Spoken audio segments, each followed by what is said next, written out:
अस्सलामुअलैकुम, welcome back to my new vlog. तो ये आज का वीडियो जो है ना वो मैं सुबह की रूटीन से स्टार्ट कर रही हूँ। यहाँ पे बच्चों को स्कूल भेजने के बाद मैंने सफाई वगैरह की और बच्चों का एक दिन पहले का यूनिफॉर्म था, यूनिफॉर्म धोया। यानी ना घर की सफाई सारी करने के बाद बच्चे स्कूल नाश्ता करके गए थे तो वो बर्तन वैसे ही मैंने रख दिए थे, क्योंकि मुझे था कि चलो मैं ना पहले सफाई वगैरह कर लूँ और फिर बर्तन जो है ना वो मैं बाद में धोती हूँ, क्योंकि मुझे ना किचन की भी थोड़ी डीप क्लीनिंग करनी थी।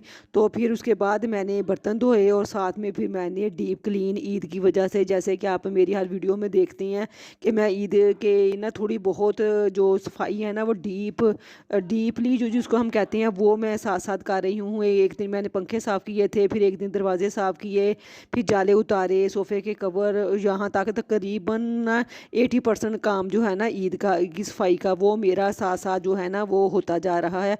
और अब अल्हम्दुलिल्लाह आज 21वां रोज़ा है और 8 या 9 दिन रह गए हैं। इसमें भी बस 2-3 काम रहते हैं, वो भी इंशाल्लाह साथ साथ थोड़े थोड़े करके करती जाऊंगी।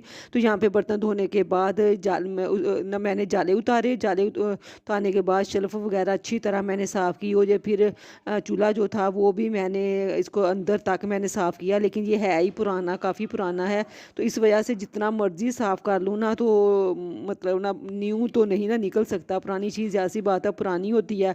तो फिर मैंने थोड़ी सी सेटिंग की, ये जो ड्रॉ थे इनमें नमक मिर्च वाले डिब्बे वगैरह रखे। तो ये देखें चूल्हा जो है ना ऊपर से तो काफ़ी चमक चुका था, बस अंदर से ना जलापन जो है ना वो इसका ना 100% नहीं उतरा। तो यहाँ पे बास्केट उधर से उठा के ना दूसरी साइड से मैंने इधर रख दी थी।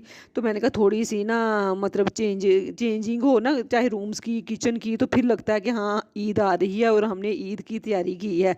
जैसे हम कपड़े वगैरह सिलाई करते हैं ना पहनने के लिए, तो इसी तरह मुझे होता है कि घर की भी थोड़ी बहुत सेटिंग करूँ। तो यहाँ पे भी जो आटे वाली जो बाल्टी कह लें वो राशन, थोड़ा बहुत घी, और ये भी ना पूरा कैबन जो था ना वो भी मैंने दोबारा से सेट किया। इसकी में से थोड़ी सी चीज़ें निकाल दी और उसकी जगह पे थोड़ी सी चीज़ें मैंने और रख ली। और इसी तरह ऊपर वाले जो कैबन है इनके जो स्पाइसेस, ये जो मतलब डिब्बे वगैरह थे, बिरयानी मसाला, ये वो भी इधर उधर कुछ इसमें थे, कुछ इधर उधर मैं खुद ही रख लेती हूँ। फिर महीने बाद खुद ही मैंने एडजस्ट करना होता है।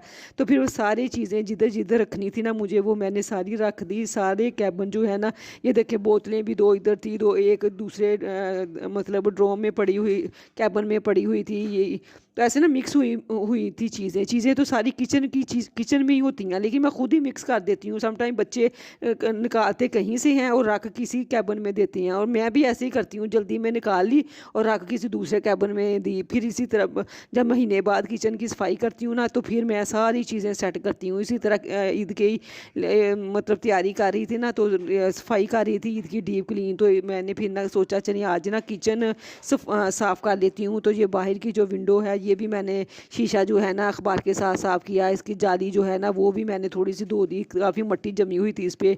तो इस तरह से आज जानी मेरा जो किचन है ना वो बिल्कुल 100% नीट और क्लीन हो चुका था। मैंने इसके जाले भी उतार लिए और ये टोकरी जो थी इसके अंदर से भी प्याज वगैरह का कचरा जो था, छिलके वो सूखे हुए वो निकाल दिए सारी। यानी ना बड़ा अच्छा सा दिल से मैंने ना किचन जो है ना वो साफ़ किया। इवन के इसके अंदर के कैबिन वगैरह वो भी सारे साफ़ किए। तो इतने में आ गए थे बच्चे और फिर इनको खाना दिया। यहाँ पे अभी मैंने लंच नहीं बनाया, क्योंकि हमारे ना गैस 10 बजे चली जाती है और फिर शाम को 4 बजे आती है। तो फिर इसलिए बच्चे जो है ना वो एक दिन पहले का जो सालन होता है ना वो ही स्कूल से आके ना वो खाते हैं। तो यहाँ पे ये इनके टेस्ट हुए थे तो वो भी टेस्ट लेके आए थे, तो वो भी मैं साथ साथ चेक कर रही थी, साथ साथ बच्चों से पूछ रही थी कि कैसे मतलब मार्क्स से 1-2 कट क्यों हुआ है ये वो। तो यहाँ पे बच्चों ने कर लिया था लंच और फिर मैंने अपनी नमाज़ पढ़ी और कुरान पाक पढ़ा।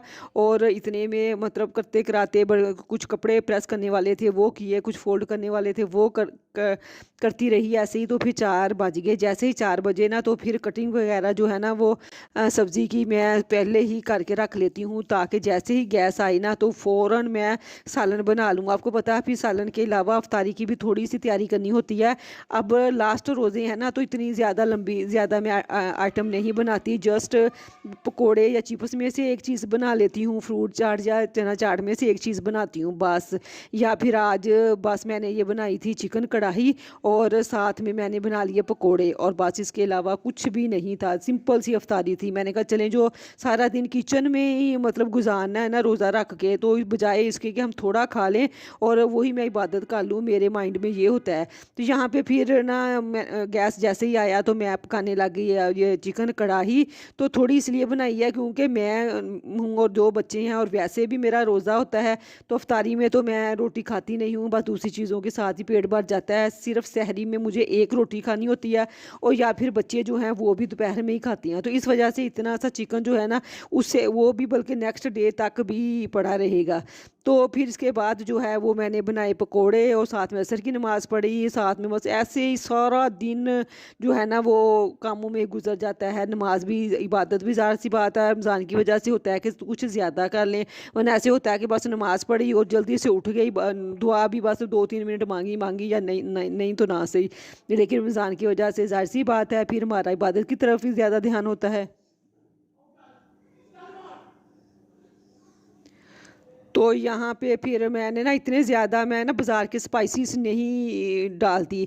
मैंने जो घर के मेरे होते हैं ना साबुत, मैंने इसमें साबुत काली मिर्च, साबुत ज़ीरा और दालचीनी और लौंग वगैरह वो सारे स्पाइसेस मैंने साबुत ही डाल दिए थे स्टार्ट में प्याज के साथ ही। और फिर मैंने ना थोड़े से पीस के डाल लिए। और ना बाज़ार का ये कौरमा भी मैं बनाऊँ तो वो मैंने कभी भी कौरमा मसाला बाज़ार का नहीं डाला। तो बस ये बिरयानी मसाला मंगवा के रख लेती हूँ, लेकिन फिर मुझे ना सेटिस्फेक्शन नहीं होती जब तक मैं खुद पीस के खुद कूट के ना डालूं। तो यहाँ पे ये देखें बिरयानी का कलर इतना अच्छा आया था ना, शायद ये ना सुरख मिर्चों की वजह से आया था, वरना पिछली दफ़ा जो मैंने सुरख मिर्च पाउडर मंगवाया ना वो कुछ ब्लैक ब्लैक सा था। तो जैसे मर्ज़ी मैं मेहनत के साथ सालन बनाती थी ना तो सालन जो था ना उसका कलर अच्छा नहीं होता था। तो आपको पता है जब तक सालन दिखने में ना अच्छा लगे ना तो उसको खाने का भी दिल नहीं करता। तो इसलिए मेरी कोशिश होती है कि मैं ना स्पाइसेस बहुत कम मैं डालती हूँ। मेरे बच्चे भी नहीं खाते और मेरा टेस्ट भी आप यकीन करें बच्चों की तरह ही है, बच्चों से भी बल्कि कम स्पाइसी चीज़ें मैं खाती हूँ। तो यहाँ पे जो है ना ये देखें मैं अब अफ्तारी का भी टाइम हो चुका था, बाकी चीज़ें ईमान रख रही थी, तो मैंने कहा चले मैं ना सालन निकाल के थोड़ा सा आपको डिश आउट करके दिखाऊँ। फिर ऐसे ही यही मैंने ना फ्रिज में रख दिया क्योंकि 1 प्लेट जितना ही सालन बना था। तो आपको ये सामने मैं डिश आउट कर रही हूँ, आप भी देखिएगा सिर्फ 1 प्लेट ही बनी थी। तो फिर बाद में यहाँ से निकाल के ना मैंने छोटे बोल में डाल के ना फ्रिज में रख दिया क्योंकि अफ्तारी टाइम तो खाना नहीं था, मैंने ही सहरी टाइम जो है ना वो खाना था। तो इसी के साथ अल्लाह हाफिज़।